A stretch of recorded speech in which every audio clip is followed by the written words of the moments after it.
Hello दोस्तों, आज आप लोग देखने वाले हैं मेरे साथ में यहाँ पर रवीना को, और हम लोग एंजॉय करेंगे इनकी फुल डांसिंग वीडियो।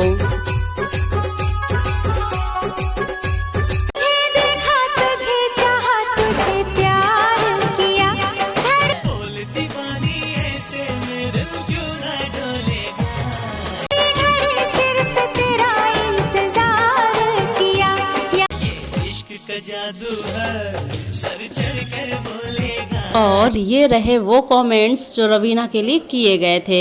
आप लोग देख लीजिए, भोला कुमार जी ने बहुत ही प्यारे कमेंट्स किए हैं। अगर आप भी चाहते हैं कि आपके कमेंट्स को मैं पिक करूं रवीना की नेक्स्ट वीडियो में, तो जल्दी से आ जाइए अपने कमेंट बॉक्स में। So friends, thank you so much.